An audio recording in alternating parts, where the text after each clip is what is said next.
Nay! Oh, parang masaya ang anak ko ha.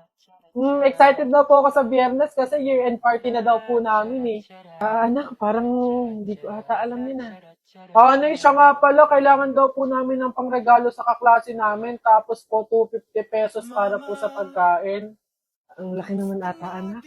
Oh, Nay, masarap po yun. McDo po yun eh. Tsaka may fried chicken na yun. Sige na, Nay. Ang tagal ko nang hindi nakakatikim nun eh. Nung nakaraang taon pa ako, nung huli ako nakatikim nun. Anak, pasensya ka na. Sa isang taong ka na lang sumama.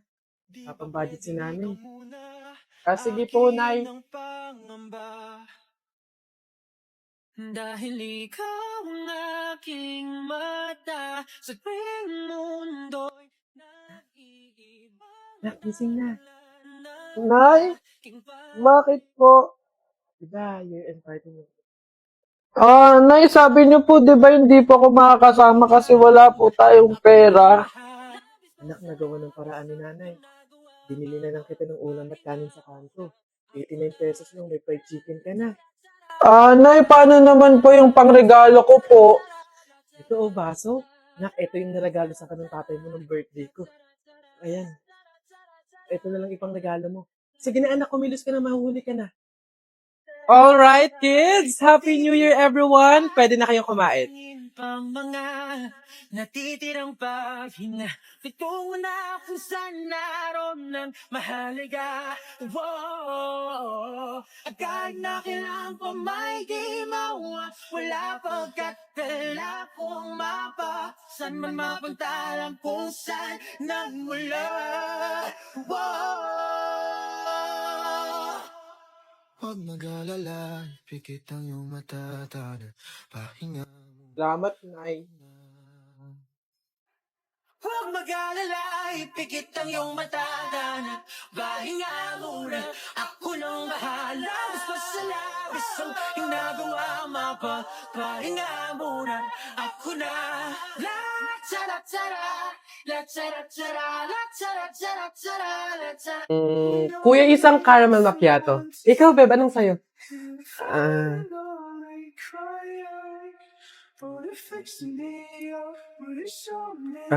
Beb. Beb. Ako na.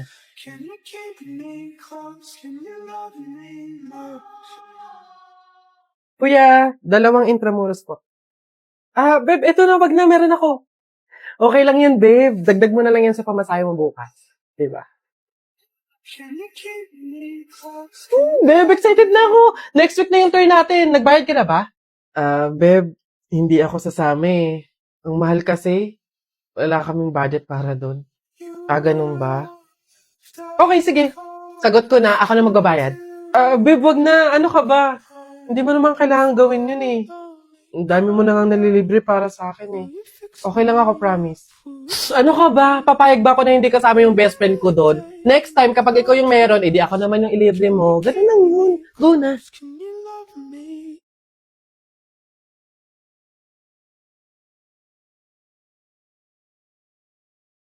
Nakakabawi din ako sa'yo.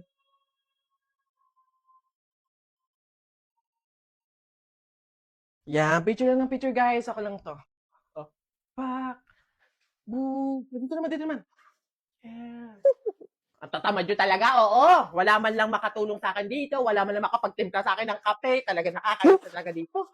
Ano yun? Panaginip lang pala. Pogi ko na dun. Artistahin na ako dun eh. Ay, budang, kakagising mo lang naman. Tignan mo nga yung bill dyan. Kakarating lang. Bayarin na naman yan. Ito? Oh, Nay! Hindi to bill! Invitation to ng BP sa akin! Oh? Sa March 27, gaganapin yung BP Night 2025. Ayan, makakasama sina Piolo Pascual, sina Kim Chu, sina Vice Ganda, and more. Excited na ako sa mga surprises, prizes, entertainment. For sure, masaya to. Kita kits! Ate, yung kapatid niyo po si Jennifer, may kaaway po dun sa room. Susubo kita sa ate ko. Lagot ka doon, kala mo dyan ah. Ano meron dito? Ate, inasan ako niyan. May putok daw ako tapos ang dami ko daw kuto. Siya naman po kasi yung nauna eh. Sabi niya wala daw akong nanay tapos Gatorade daw yung tubigan ko. Ay, ikaw. Kilalanin mo binabangga mo ah. Hindi mo kami kilala. Umayos ka, sinasabi ko sa'yo. Susubukan na sa nanay ko. Yeah. Smooth. It even flies. Oh. Sabi sa inyo, baka magduda ka pa dyan.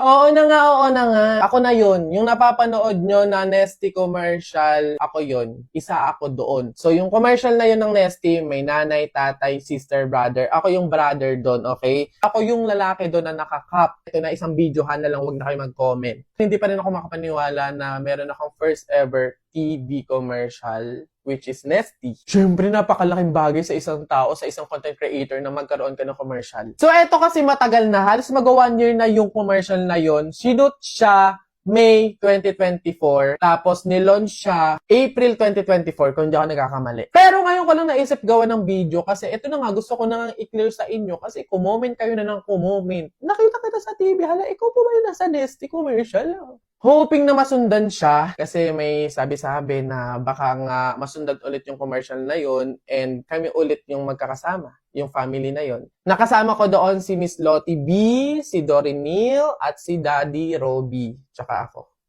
So eto na nga, syempre, gumawa na lang din naman ako ng video. Hindi patunayan ko na din no, na ako yon. So mag-ano ako, reenact! Ano yung sinabi ko doon sa commercial, kung ano yung lines ko, gagawin ko. Dito muna tayo sa first exposure ko, first scene, first line. Ayan. Mom, you cook another dish, right? Mom, you cook another dish, right? See? Ako yun! Isa pa, parang ayaw mo pa maniwala eh. Mom, you cook another dish, right? Oh, ako nga yun. Maniwala ka na. Oh, ito yung pangalawang exposure. How's the ride? Yeah. Smooth. It even flies. Oh, yan, ganito ko siya ginawa. Ito. Yeah. Smooth. It even flies. Oh, baka hindi ka pa maniwala dyan. Isa pa. Yeah. Smooth. It even flies. Oh, sabi sa inyo, baka magduda ka pa dyan. Oh, ito next. Are those your cakes? Yeah. They're lightweight and breathable. Nagyan na lang ako ng nagya dyan. Englishero pala to eh. Pasabog pala to eh. Oh, ganito siya. Yeah. They're lightweight and breathable. Ako yan. Kaboses. Kamuka. Oh, ito pa. Isa pa. Yeah. They're lightweight and breathable. Kaya naniwala na kayo. So, madami pa kasi yun, mga paning ng camera, yung mga biglaang ako yung nakapokus. Pero yung mga pinakita ko sa inyo, yun kasi yung talagang may mga lines, ganun, may mga scenes. Ayun, sana nasagot ko na kayo, wag na kayo mag-comment na paulit-ulit dyan. So, syempre, again and again, salamat kasi ako yung napili ninyo sa commercial na to. Thank you sa support nyo. Of course, syempre, nagko-comment kayo na ikaw po ba yung nasa TV commercial, nakita po kita sa TV. Even personal, sinasabi talaga yun ng mga tao and na-appreciate ko yun kasi nare-recognize nyo ako, ganun. Also, syempre, thank you so much sa brand, sa Nesty, sa agency, sa pagpili po sa akin sa commercial na to. Again, sana maulit, sana masundan. Right? No? Pero alam ko, abangan nyo. Malay nyo. So, yun na, basta nilinaw ko na sa inyo ha, sinagot ko na sa pamamagitan ng isang video na to. Ayun lang, thank you for watching, send and receive good vibes. See you on my next video content. Gulay po, gulay. Ate, kuya, gulay po. Aneng, pabiling gulay, halagang 50 pesos. Sige po, ito po, oh. Okay na sana kasi yung time set. Jennifer? Si Jennifer nga. Hello. Kamusta kayo? Ang gaganda ng mga suot nyo, ah. Eto, malapit na makatapos. OJT na kami. Then after nun, graduation na. Ikaw ba, kamusta? Hindi ka na namin nakikita sa school, ah. Wala naman akong choice kundi maghanap buhay, eh. Gustuhin ko mang mag-aral, pero walang-wala talaga kaming pangtustos, eh. Naku, sayang naman. Kasabay ka sana naming makakatapos ng pag-aaral ngayon, no? Kailangan ko kasing tulungan yung mga magulang ko, eh. Pati na rin yung mga kapatid ko. Oo, nakakapag-aral ako. Been so long and Pero I've kung nothing nakikita left kong to hide. nagugutom yung pamilya You ko, believe me if I told you that I've got wag na lang siguro muna. Di bali okay lang yun. Hindi naman nagmamadali sa pag-aaral eh. Andyan lang naman yung education. Kapag okay ka na, kaya mo na, edi tsaka ka bumalik, di ba? Cause I O siya, dito muna kami Mahuhuli na kasi kami eh. Jennifer, good luck Kaya mo yan. Wala kang hindi kaya, di ba? See you. Always rooting for you, Jennifer. See you. I'm trying my best. I'm trying my best to be okay. I'm trying my best, but every day it's so hard. And I'm holding my breath. I'm holding my breath till I can say all of the words I want to say from my heart.